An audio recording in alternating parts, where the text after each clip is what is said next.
Hello, everyone. Welcome back to another episode of My Solo Chronicles. And of course, you know it's your girl, April. Hey.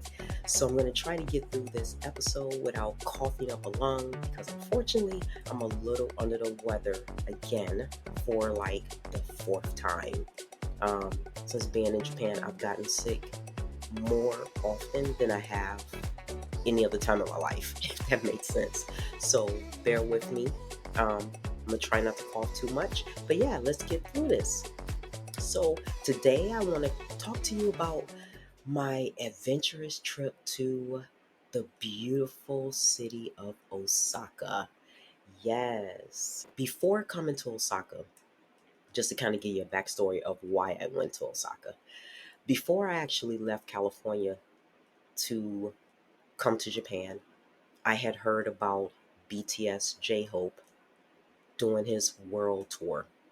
And anybody that knows me knows I love BTS. I'm so excited that they're all finally coming back from the military. But anyways, um I love BTS. I don't have one bias because I love every member, and I tell people every member trumps or bias wreck each other any given day. So yes, so before I left, like I said, coming to Japan, I had heard that he was going on his world tour. And one of his stops of many within Asia was going to be Japan, Osaka.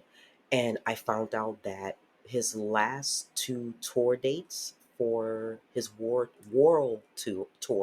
was going to be May 31st and June 1st. And I started looking at the calendar and I was like, oh, that's going to be perfect because I'm going to be in Japan around that time. I would love to try to get tickets. Now, if you've ever tried to get tickets for BTS anything, it is extremely difficult. So my hopes were not that high.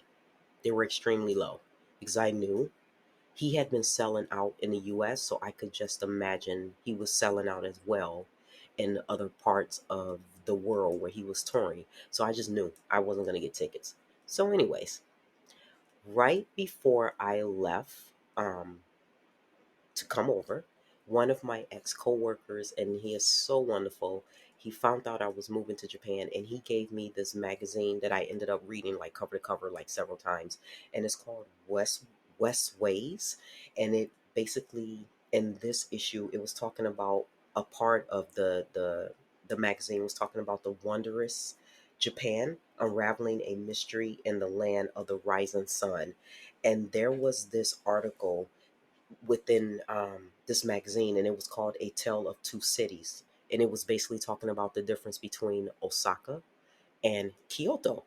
So I read it because I was like, in the event, I'm just saying, I get a chance to go to Osaka, I could kind of read up on it and kind of get a feel for how Osaka would be for somebody like me who has never been to Osaka. I've flown into Osaka, but I never left the airport.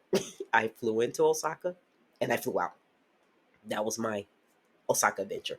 So, anyways, I get over here, and as April was starting to wrap up, literally decided I'm going to try to get tickets to J Hope's concert in Osaka for May 31st. Now, mind you, I would literally be working Monday through Friday, and that would mean I would have to fly out Friday of June 3rd. I'm sorry, May 30th. But you know what? I wasn't thinking about anything because this is J Hope. This is BTS. So whatever I needed to do, I was going to do it. I looked into getting his tickets. Once I got settled here and was really getting into working or whatever, I looked into getting his tickets, and his tickets were selling out mad crazy fast. I mean, fast. To show you how fast the tickets were going, when I went to try to purchase, it was like the VIP ticket. I didn't even get a chance to press the button before it was like sold out. And I was like, what the hell? So I kept trying and I kept trying. And there were times where tickets would be sold out. And then if you would like, I know for me, I can't speak for anybody else, but for me, if I would go back and check, like refresh, there were a few tickets remaining. I jumped on the first thing. I didn't care where these tickets were at. If a ticket became available, I was going to take it. And I ended up getting tickets to J Hope's May 31st uh, concert in Osaka. So I was so excited. I'm like, yes, I'm finally going to see a BTS member in concert. Don't even talk to me about Jen's concert because his concert sold out. And I don't even think he's coming anywhere towards Japan. But that's for a whole nother episode. We're not going to get into Jen right now. So, anyways, I ended up getting tickets, and now the planning starts on how am I going to get from where I live and work at to Osaka, because it was looking like it was going to be a whirlwind of a visit. Because, like I said, I work Monday through Friday, I'm off on weekends. And I'm so early in my employment that I can't just put in for vacation time and not get paid. You know what I'm saying? So I'm like scrambling, like, okay, how am I going to pull this off? I threw caution to the wind. And as I've said in previous episodes, I do plan. I plan a lot. Sometimes I plan so much that I procrastinate to a point because I want everything to be perfect. And not everything is going to be perfect. You're going to have little bumps in the road here and there. But this was J Hope, and I was going to make this happen. And I'm the type where if I'm going to go somewhere and as soon as I set my mind on doing it, I'm going to do it. I don't know how, but I'm gonna do it. So when I purchased that ticket, I had no idea what the hell I was gonna do to get to Osaka and get back in time for work Monday. But I figured it out. So I decided after work, I get off at 4:20. I'm gonna go. At this point, I didn't know if I was gonna take the train to Osaka or if I was gonna fly. So I kind of wanted to get that out the way before I planned anything else. And for me, where I'm based to get to Osaka, we're talking about being on a train maybe about 5, 6, 7 hours. And after work, I am not trying to sit on the train that long. And another thing too, I ended up getting an Airbnb. That was the one thing I knew for sure I was going to do. Get an Airbnb. So I got an Airbnb for like 2 nights. So I was in Osaka Friday night and Saturday night, and I left Sunday morning. So I knew where I was going to stay. So that was already set up. It was the getting to Osaka part that really was like a challenge almost. So I said, do I get off work at 4:20, haul ass to the train station because there's a distance between my last school and getting to the train station with luggage. Don't forget, I got luggage. And I'm driving. So do I want to pay an exorbitant amount of money just to park at the train station? But then it was like, or do I drive to the airport, pay toll, which is not as much. It wasn't a lot. I'll tell y'all about that in a second. Um, and be able to get to Osaka within an hour, less than an hour. I went back and forth for maybe about like 2 weeks on what I was gonna do because I had already, solidified my ticket. I had already bought that. I had already solidified my Airbnb. I had already paid for that. It was just the getting there. After going back and forth and weighing the pros and cons of train or flying, I decided to fly. I looked at plane fare, and one of the airports that I was able to fly out of, it was like I said, I was probably in the air maybe 55 minutes, if that. And that was great. And a lot of the other people, other people that I work with, they kept saying, why would you fly when you could just take the train? And I'm like, why would I take the train and be on the train for like I said, 5 to 7 hours when I can fly and be in Osaka within like 55 minutes? Make that make sense. And plus, by the time I would have got to Osaka by train, because mind you, once I get into Osaka, I still have to take 2 to 3 other trains to get to the Airbnb.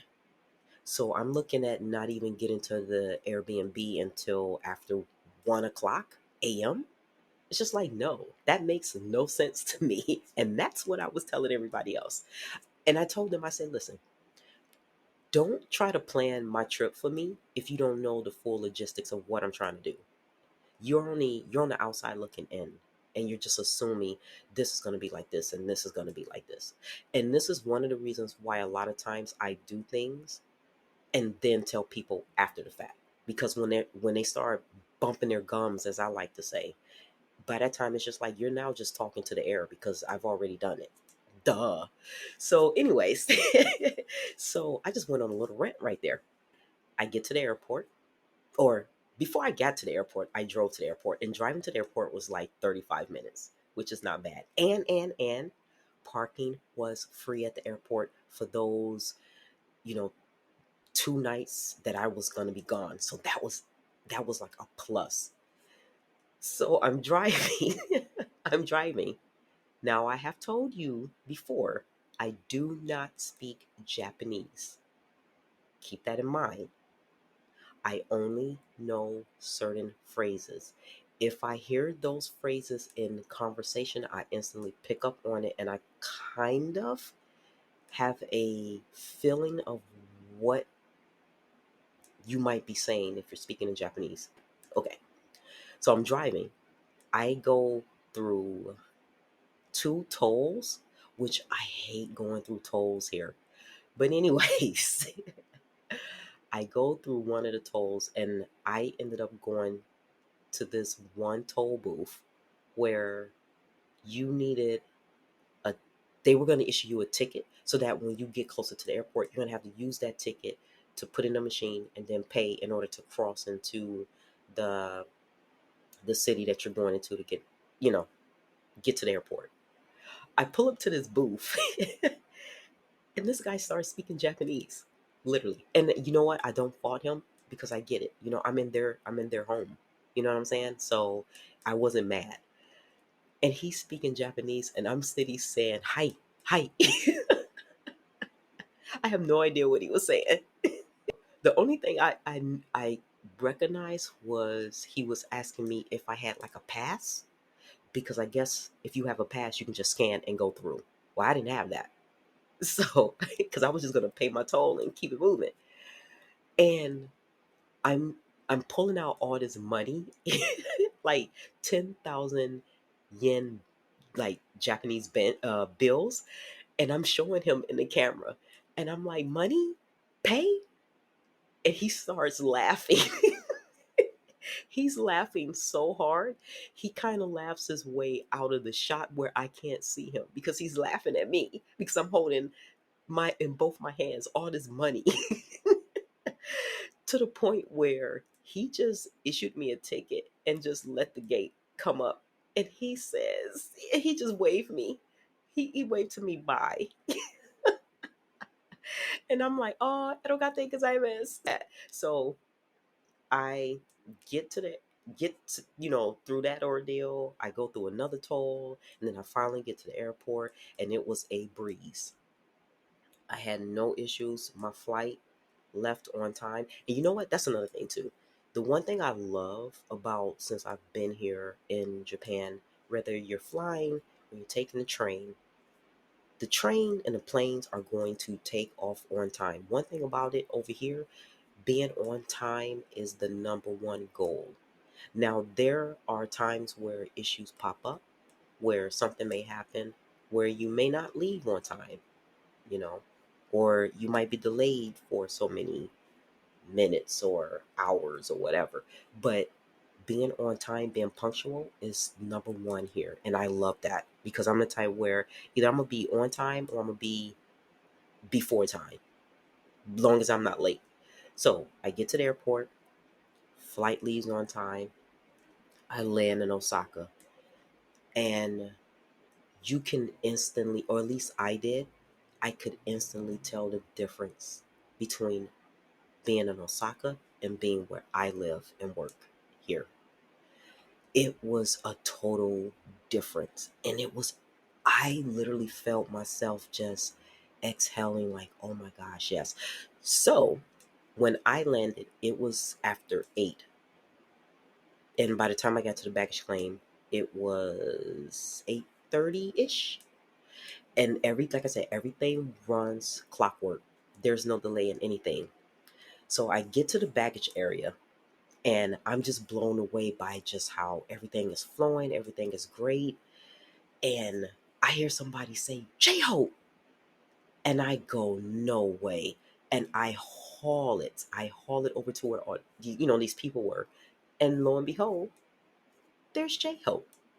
He was coming in the exact same time I came in. I'm like, yay, J-Hope. After I got over my awe of this beautiful, beautiful man.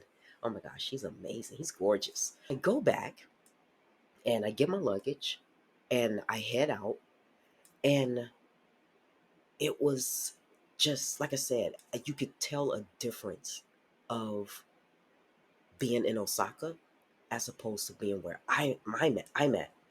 I literally felt like I was back in California, if that makes any sense. Because it's a big city. Everything was just lights and everything. And by the time I got to my Airbnb, it was almost 10. So, because I had to literally take 3 trains to get to my Airbnb from the airport. There was one point where I'm I was trying to get a ticket because I had to take a shuttle bus or a limousine bus, as they call it, from the airport to the train station. And then from the train station, I would take like 3 trains. And I walk up to this gentleman and I'm trying, in my broken, terrible Japanese, ask him about getting on the bus because I had a strong feeling that I was going to have to pay because that bus is not free. At least when I went to London and I took a shuttle bus to the train to the stop where I was going to take another bus, I had to pay. So I knew I had to pay for this shuttle bus. And I'm trying, and he looks at me and he goes, "Speak English?" And I'm like, "Yes." And he just started speaking English. I was like, so he literally let me make a complete ass of myself for like a few minutes before asking me if I spoke English. So I get on the bus. I still laugh about that because he's looking. That explains why he was looking at me sideways, like, "What is she talking about? And what language is she speaking? Because this makes no sense." But I noticed whenever I spoke to somebody in Osaka, they spoke Japanese. Usually that was the first thing they spoke, but when they realized that I didn't speak it, they could flip it to English. And I was like, wow. Where I live at, in this little city that I live at, it's going to be a rarity that you come across somebody that can speak English in full sentences, which I said is no problem because in a way it benefits me because I'm learning different Japanese, even more new Japanese words. So no, I have no issue with that. But in Osaka, I noticed that if they knew I didn't speak Japanese, they would turn around and speak English. And then I would respond to them either in Japanese or English, and that put a smile on their face. Like, at least I'm trying. I'm not just over here like, you need to speak English to me. No, I wanted to show them, hey, I am learning. You know what I'm saying? And I appreciate you trying to speak English because I'm trying to speak Japanese. So I get to my Airbnb. Amazing. I didn't do anything when I got in because, like I said, it was late. But the next day, I got up crazy early and started walking. And I was going to walk to Osaka Castle. And then it registered to me that no, the concert would be starting at a certain point, and I need to be back in the area to attend that concert that I just paid all this money for. But I ended up taking a train to Osaka Castle. And then I ended up taking a train from Osaka Castle to the venue where the concert was going to be. And it's their baseball stadium in Osaka. I'm not even going to try to pronounce it because I know I'm going to pronounce it wrong, but it has the word dome at the end. And I chose my Airbnb based on the walking distance from this stadium to where I'm going to be staying. And because I took the train from Osaka Castle to the stadium, when the concert was over, I was able to walk either home. I actually ended up walking to the famous area where it has that big gigantic sign of the Running Man. That's how you know you're in you're in the area, and it's called Doton Dotonbori, and it was busy for it to be almost after 9:30, 10, 11. That place was busy, but you had a lot of restaurants there, and it's also the shopping district too, so I kind of get it. But it was just like, you know that place was busy, and it was amazing, and the lights, because I've always seen, like, on YouTube videos when they showed that part of Osaka, it's like, wow, it's lit. And lit is an understatement. But I felt so at home. Like, again, I said it made me feel like I was back in California. It was just amazing. So I ended up going there, and like I said, this was a quick turnaround because I knew that I was going to fly out early the next day, which was June 1st. So I didn't do too much because my main objective was to come for the concert. So I ended up going from, Dotonbori district back to where the stadium is. And then from the stadium, I actually walked around a little bit more. And I mean, it was late. It was like late, late. And then I walked back to my Airbnb.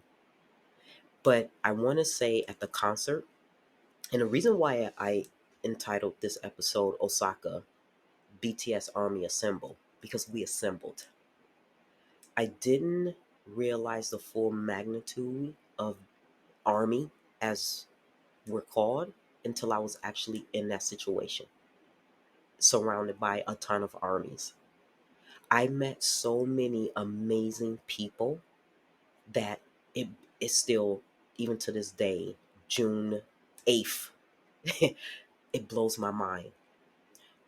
And I think that's one of the reasons too why I enjoy doing stuff solo to a point, because I get to open myself up to meet new people.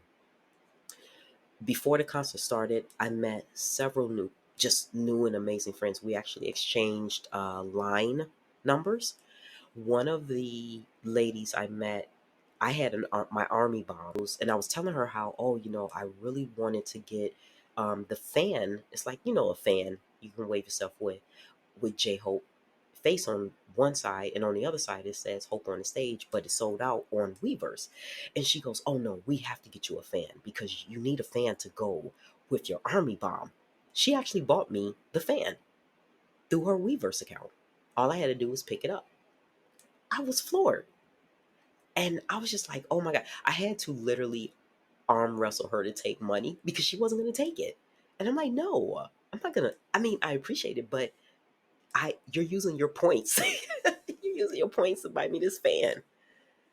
And then when I got on the inside, it was so many just people of all walks of life. I don't care what you look like, you were at that concert. And I ended up sitting next to two young ladies that were there at the concert by themselves. In front of us were two people that were by themselves, but we all instantly clicked before J Hope took the stage, actually. And one of the girls was saying how she's very shy, she's very introverted, and her friends were saying, how are you going to go to a concert and you don't even really make friends like that because you're so quiet and you're so shy? It was nuts because we didn't see that with her because she was just so warm and so welcoming. It was just absolutely amazing. But I think the topper, besides J Hope, of course, was that you had this one lady, and she called herself Grandma Army. She was so adorable. She literally gave all of us bracelets that said J Hope, that was in our area, and we all put them on before he took the stage. that was pure just magic. And I walked away from that concert just with a feeling of there are still great people in this world, you know? And that his concert brought us all together, which was awesome. And that night, I slept like a baby just from everything that has happened. And one, I couldn't believe that God literally blessed me to be able to come to Japan, work, be able to buy tickets to a concert that I had been hoping I would be able to go to. It was just blown away to be able to buy the plane ticket, to be able to commute to and from the airport. It was awesome. It was so awesome. And when I woke up the next day and got ready to leave, oh my gosh, I got to the airport really, really easy. And I was really surprised that I was able to navigate through Osaka in this train system and just get to the airport. And on my way to the airport, because there is one part where I had to take two trains. You take the tram into the airport.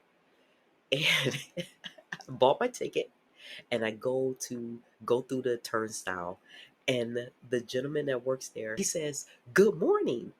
And I said, "Oh, Ohayo gozaimasu." And he starts speaking Japanese as he's waving. And I'm like, "Oh, no, I don't speak Japanese." But the interaction was so adorable. I loved it. I absolutely loved it. And then I made my way back here. And yeah, it was like that, that weekend was the best weekend so far that I've had since I've been here in Japan. And it's, I said to one of my friends the other night, I said, the experiences that I have had here, no one will ever be able to take away from me because they've all been just so heartwarming and amazing. It has been amazing. And I will say, I do want to go back to Osaka, hopefully before I leave Japan. One of the girls, actually both of the girls that I met, they live in Osaka, but one of them lives kind of outside of Osaka's main area. And I told them I definitely, when I come back, because I want to see more of Osaka, because I didn't get a chance to.